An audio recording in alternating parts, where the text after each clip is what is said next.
Welcome to Unlock Your Child's Full Potential. I'm Billy, mom of three, positive parenting coach, and your guide to raising kids with connection, not control. Here we talk about parenting without punishments and constant power struggles, building deep bonds, and creating a home where kids want to listen, so you can enjoy family life to the fullest. Have you ever noticed that kids and animals can sense our energy before we even say a word? That's because leadership isn't about what we demand, it's about how we show up. Today, I'm joined by Shane Jacob, the founder of Horsemanship Journey and the developer of Stable Living Coaching, a program that helps struggling teens and parents find confidence, connection, and hope using powerful lessons from horses. Shane's work is all about emotional leadership, how we regulate our own energy, build trust, and communicate in a way that fosters respect, not resistance. In this conversation, we dive deep into what it really means to be a strong, confident leader in your home without relying on fear, force, or control. We'll explore why fear-based parenting might seem to work in the short term, but ultimately backfires, how to set firm but respectful boundaries, and the surprising connection between self-love and our ability to parent with confidence. If you've ever struggled with losing your cool or wondered how to get your kids to actually listen to you, this episode is for you. Let's dive in. Hi, Shane. Welcome to the show. I'm truly happy to have you here and talk about your approach that uses principles seen in horses to help teens thrive.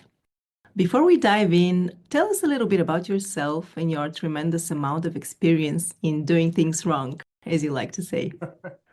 Thank you so much for having me, Billy. I really appreciate the opportunity. I love your show. Yeah, I got a lot of experience in doing things wrong. I've done quite a few things wrong. I've failed in business. I've spent some time locked up in jail. I was addicted to alcohol for a long period of time, a couple of decades long. And in that period of time, I didn't even realize I was really all the pain and suffering that I caused so many other people. And of course, in addition, I totally limited myself, my own ability to earn, my ability to learn, to progress as a human being. I wasn't even aware that my relationships were like disintegrating around me. I ended up being in a divorce after a 17-year marriage. I've been divorced more than on one occasion. I don't recommend that unless you really need to. That's just the beginning. I've failed in business. And so once I was able to break free from this cycle, and it was a very destructive cycle, this addiction that I had, when I finally broke free and I was able to adjust, because it takes a little time, because after a long period of time, it becomes who you are. It's everything about you.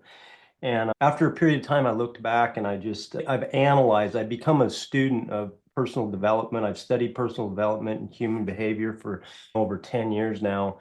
And I know what it's like to try to feel better and to seek and to the things that go into being a parent and the things that our kids feel like that we all do. And hopefully, with the help, I like to say, with the grace of God and help of horses, I've been able to not only get myself out of this terrible spot, but be able to help people avoid some of the terrible mistakes that I made earlier on. Tell us more about the horses. I'm curious Yeah. to learn about the principles that stem from raising horses. So many. Yeah, I've been blessed to have spent my career with horses. As a young kid, I wanted to be a cowboy and do all the cool things that cowboys do. And so I have, and I did. I've done a lot of those things. So I've had my career in the horse business, one thing or another, quite a number of things. But horses are these amazing, just magnificent creations that we watch them, they're, I don't know, innocently raw, maybe is what I'll say. But when we see them, when you study horses, and I've had horses raised and trained and shown horses for, like I said, for a lot of years, and just to watch them develop, watch them face challenges, there's so many parallels that we can take away that apply to ourselves. And I'll just give you one to start. And that is that a lot of times with us, and I'll tell you, for me specifically, here's what was happening with me when I was a young teenager and even into my 20s. for whatever reason, I had these thoughts going through my head that, hey, Shane, something's wrong with you. You're just not as good as the rest. You're not measuring up. You're a little deficient here. You're just not quite as much as or less than, or something's a little wrong with you or something. And I don't know why. I don't know why. I just didn't know what I didn't know. And I listened to those thoughts and they were pretty uncomfortable. It wasn't a pleasant thought. It didn't feel good. I would think those thoughts. I didn't want to think them. They just showed up in my mind and they didn't feel good when I thought about it. And when I first experienced alcohol, problem solved. I felt better around other Yeah. people. I Mm. felt, hey, everything was okay all of a sudden, and it just felt better. And so as that kind of eventually led into this destructive cycle that I was in for so long. It was such a destructive cycle in so many ways. But coming back to horses, here's the deal, okay? Horses, they have thoughts and feelings and they react, okay? But they live in the present. They live in the present and they process it as they go. I didn't know as a young person that it was okay to feel discomfort, that I thought I was just always supposed to feel good.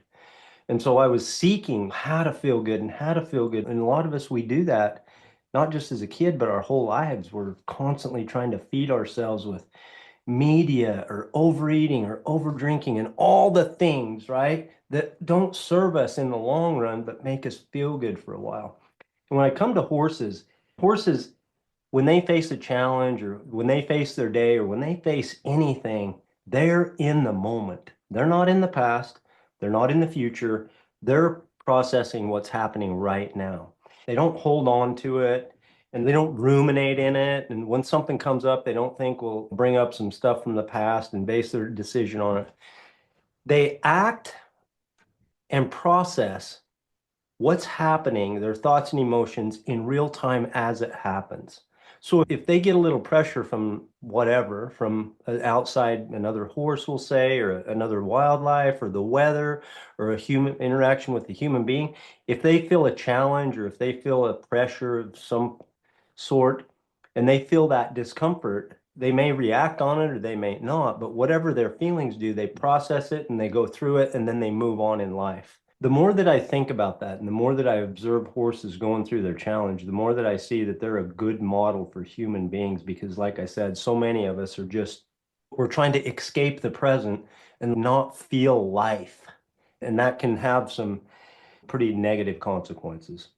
I agree. I agree. Do you have any suggestions on how to process the feeling without going for alcohol or food or something to make you feel good? Just how to process a negative emotion. Yeah, it's a great question. People say that, and I just said it, process the emotion, but really, what does that even mean? What do you mean process? And I think it just begins with understand. For most of my life, for a good part of it anyway, I believed that the objective was to feel good all the time. And there's nothing wrong with feeling good, right? Our natural instinct, we'll say, is to seek pleasure, avoid pain, and conserve energy. And we know that's what our brain is going to do unless we consciously instruct it to do different. And so knowing that, okay, knowing that my default may guide me towards something that may not serve me is one thing, okay? Brooke Castillo does an analogy and she said, what if someone who had never been to planet Earth, we'll call it an alien, came down and showed up in your life and said, hey there, Shane, you talk about this fear, you have this feeling of fear, and everybody makes a big deal about it. They change their lives and their habits and they do all this stuff to try to avoid it. And so tell me what that is. And so if you really try to describe it, it's my breathing goes up and I feel like my heart changes and I feel like a tingling sensation. And that's about it. And so in this story, the alien's going, what's the big deal? And so the point is, it's okay to feel, just to know that. Okay, just to know that. And Just then to the stay in next, the moment and pay attention to the physical sensations. yeah, when you feel it, I'll use the example of fear. When you feel that fear, it doesn't feel good, right? A lot of times in order to accomplish something we want to, we have to exercise courage, okay? Courage is something that sounds real good and we all want to go for it, but it does not feel good. It's pretty scary. So just knowing that and being willing to feel those feelings, the sensation and the feeling and everything, this vibration that's going on inside of you, knowing that up front and being willing to feel it is one thing. And I'll add to this processing, okay? It's not just being able to sit with it and feel it and think it and let it go by you. A lot of times if it's strong enough or if it's big enough that it seems like it's overtaking you, or if it's too much, then another step is sharing it, being willing to have the openness to share it, having the vulnerability really to share it with someone who you trust, right? Someone that you deeply trust. Those two things, or that series of things that I just mentioned, it's the beginning of just being really able to feel more of life. And I think we want to feel life. I think that's more of the goal, because there's things that I don't want to feel happy about. There's things that you don't want to feel happy about. And so constantly trying to push away all the negative feelings that we feel to try to go for something to feel better all the time, it's just not a good goal. Yeah, I agree, definitely. And you mentioned fear. That's an interesting one because as parents, we worry so much. We try to save our kids from pain and struggle, hoping they don't make the same mistakes we did. And we project our own fears onto them. So I love that your program for parents is about finding peace and actually growing into a more confident and calm leader for your family. And do you have any suggestions for parents how to shift from this fear-based mindset to one of trust and leadership to be there for their kids? I do. That's a great question, Billy. I appreciate it. But I will say we worry about our kids, and parenting is hard. Okay, there's no other way around it. It is not a simple and easy process.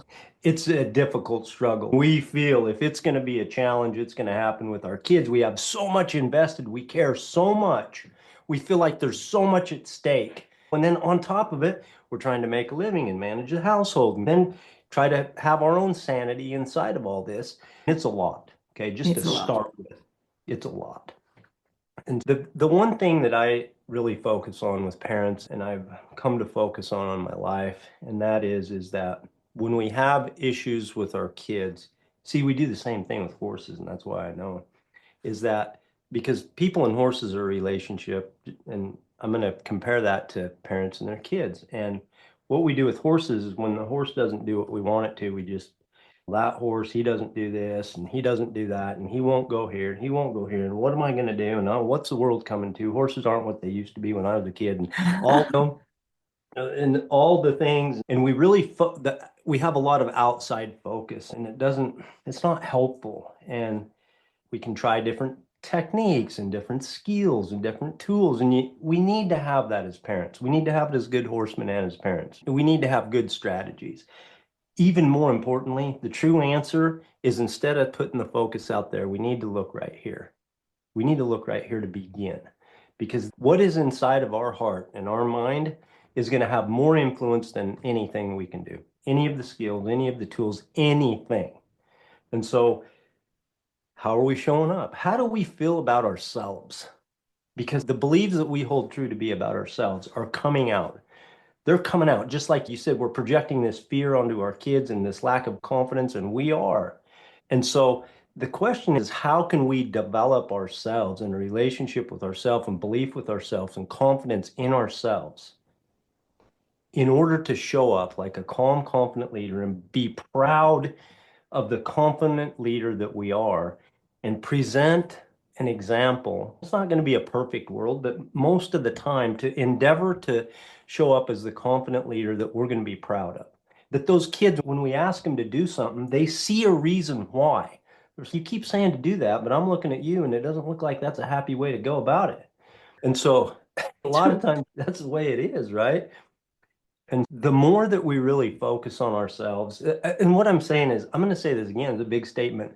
We can't control them, but nothing else is going to have more of an influence on their behavior, okay, and what happens to us than what is inside of us. Nothing. Our beliefs about ourselves. And so when I mean our beliefs about ourselves, it's basically the real truth about you, okay? And that's wrapped up, when I talk about that, I'm talking about self-confidence, self-image, self-esteem, self-efficacy, your relationship with yourself. The whole thing is wrapped up in what do you hold to be true about you? And here's a question I have to you about that. My question is, what if you could believe anything that you wanted to about you? And of course, the answer is whatever that is, you can. Developing beliefs is a learned skill. And those beliefs that you have about you, I Are believe it's definitely from the time that we were kids, like they were formed before we were 7 or 8 years old. So we have to consciously reframe our beliefs and choose a more empowering one because we all have those limiting beliefs. for sure. This is a lot of the things that we believe. If just like you said, if we're not conscious of it, our brain is going to feed us an idea or a thought and a belief, and we're going to accept it. So if we choose to, if we recognize something that we don't like in this belief that's not working out for us, it's not coming out well, it's not having a good result coming back to us, we certainly have the power to change it. We can if we choose to. And this is not something that you just accomplish and check off the list. Oh, I have this thing and then I did it and now everything's fine. This is not the way this works. I'm talking about committing to a lifelong pursuit of developing a loving relationship with yourself that you're proud of. And it's happening throughout your life. It's happening right now. You're doing something that's affecting how you feel better about yourself, or maybe you did something that you don't feel so good about yourself. And if you're not consciously making meaning out of that, your brain's doing it for you. The other way is what happens to us, right? Maybe somebody says, I'm going along and I'm feeling pretty good about me. And then somebody says something that I take to be rude and derogatory about me. Now I don't feel so good about me. So what am I going to do with that? It's an ongoing process. And what I'm suggesting is that if we will commit to this pursuit of developing beliefs that we want to have because of what the consequence is going to be, is what is going to have the biggest impact on our kids, bar none.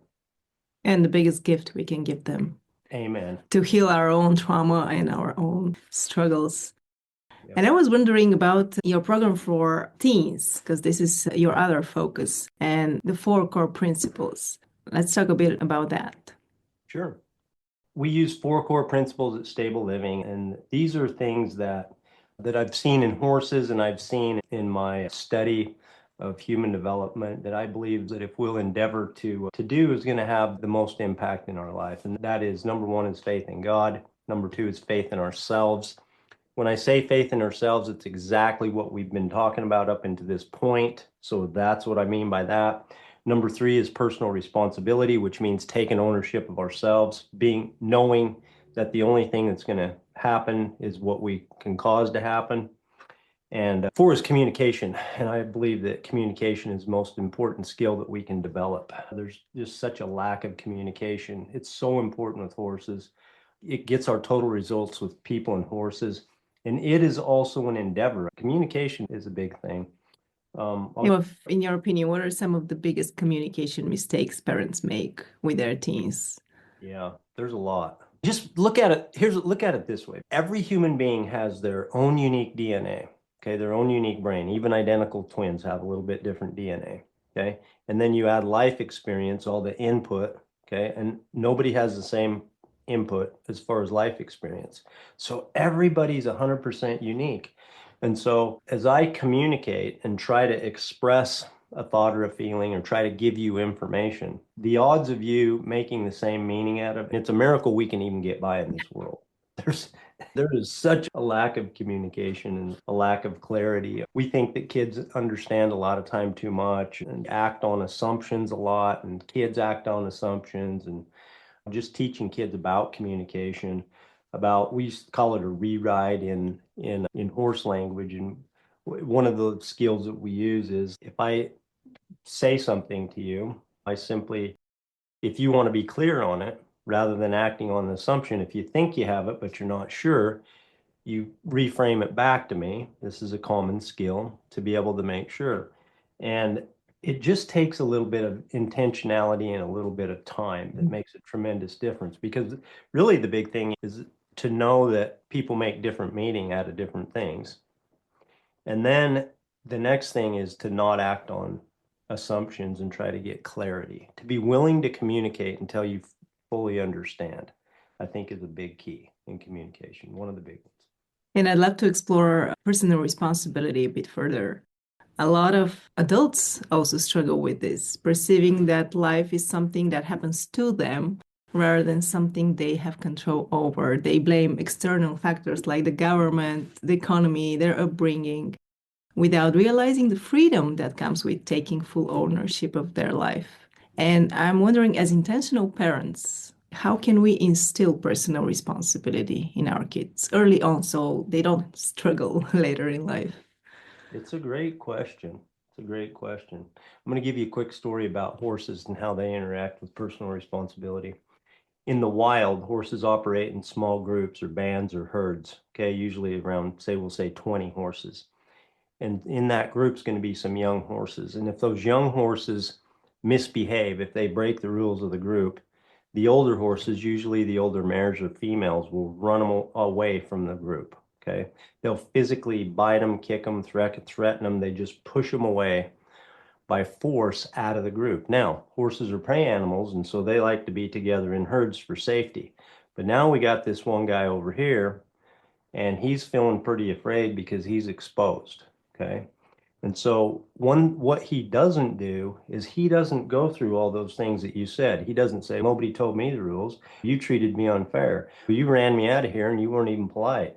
And he doesn't just think of all the reasons of what the problem is and why his life is bad. And what that horse does is he immediately comes back to the group and he signals to the group, hey, whatever it is you want me to do, I'm willing to come in. And he actually makes a signal by walking a line at a safe distance back and forth with his head down, doing a licking and chewing motion, and he's not even eating anything, but he's signaling to the group his humility and his willingness to come back in. Hey, let me back in. I'm willing to do whatever. So that's one way I like to describe personal responsibility. That horse doesn't care why. He just knows if he wants the result, he's got to do an action to get to the safety. And personal responsibility just sounds hard to me, the word. I make it, it's just, oh, it sounds like work. But I'm trying to change that meaning, and I'd like to change it with teens that I work with, because the truth of it is responsibility is where our freedom and our power is to progress. As long as we're stuck blaming somebody else, we're stuck and we can't move and we can't progress. And your question is, how can we instill this in kids? And I think it's natural to, when something happens that we don't like what's happening, we don't like the result, it's hard for us to take a look here because that may mean something about us that might not feel good if we're not careful. See, personal responsibility is tied to my beliefs about myself. It's easier, it feels better in the moment to blame an outside source for my lack of progress or for my mistake or for my not being able to get what I want. It's a little bit easier in that moment. And so if we can recognize that when our kids are having this and just gently and easily guide them and have them come to the understanding that whatever the thing is, let's say in this example that our child made a mistake, right? And they're looking at everybody else and blaming all the other stuff that went into it, instead of looking at themselves and saying, what can I do to make this thing better?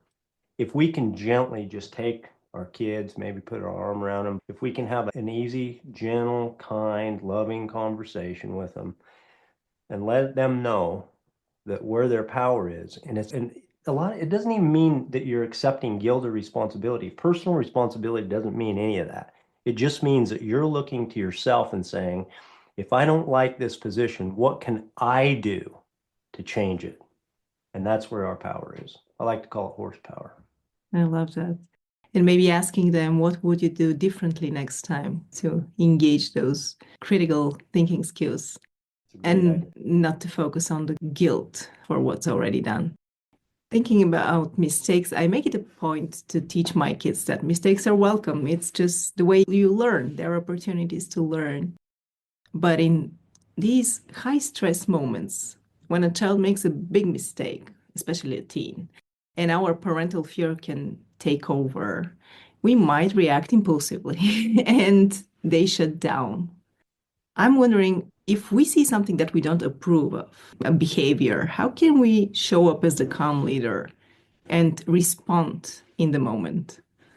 That takes work. That takes effort. That takes emotional strength because it's really easy.